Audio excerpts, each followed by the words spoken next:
Mukhang Chinese food po ang dating ng ulam na niluto ko ngayon, pero Pinoy na Pinoy po pag nalasahan nyo.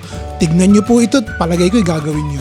Asahan nyo na po na pagdating po sa huling bahagi ng cooking process, maglalagay po tayo ng konting gulay para kompleto na ang ulam. May protina at saka may gulay, tapos may sabaw pa.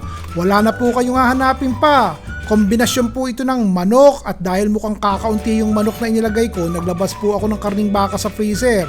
Hiniwa ko po ng malalaking tipak para isama na rin sa ulam.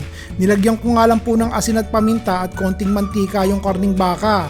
At yun namang manok pinagulong ko po sa harina bago ko po iprito. Isasangkot siya lang po muna natin ng manok. Medyo luto-luto na po ng kaunti itong manok at parang wala nang masyadong dugo. Kaya isasama ko na po itong sibuyas Hindi ko na po tinanggal yung manok dito sa ating kawali, dire-diretso na. O tapos po maglagay tayo ng bawang, sandaling-sandali lang kamatis naman po. 2 malaking kamatis po ito.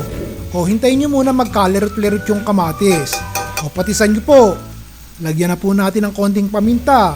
Pangbalanse po ng lasa, maglagay po tayo ng katitik na asukal kung kayo po'y naglalagay. O tsaka po natin isunod tong ating piniritong karning baka. Hindi pa po ganun kalambot yung baka. Para lang po makatipid ng oras ginawa ko isinalang ko po sa air fryer ng 20 minutes, 390 degrees Fahrenheit. At nung matusta, pero hindi pa siya ganun kalambot kaya lalagyan po natin ito ng tubig. 2 tasa lang po ng tubig ang ilalagay ko tapos po'y dahon ng laurel. Pakuluan natin yan pero hindi na po katagalan kasi 75% ng malambot yung baka, sandali na lang po yan. O, tingnan nyo po, malambot na yung baka, di po ba? O, iaangat ko nang makita nyo, hindi po ba? Tapos yung sabaw na malabnaw kanina lumapot na rin po. Lagyan na po natin ang kalahating sandok ng toyo at parang kulang po sa alat. Tanggalin nyo na po yung dahon ng laurel at baka mabikig yung kakain. O, tikman nyo na po muna. Kung ayos na ihulog na po natin itong ating bok choy o pechay kung ano meron kayo. Huwag sabay-sabay ilubog nyo muna yung unang batch sa kumukulong sarsa para po malanta agad. Tsaka nyo isunod yung susunod na batch para hindi na po magtagal sa apoy at hindi magkalerot-lerot yung inyong bok choy. O ang panghuli po kung meron po kayong sibuyas na mura o kinchay, damihan nyo po at nang sumarap lalo at bumango po ang ulam.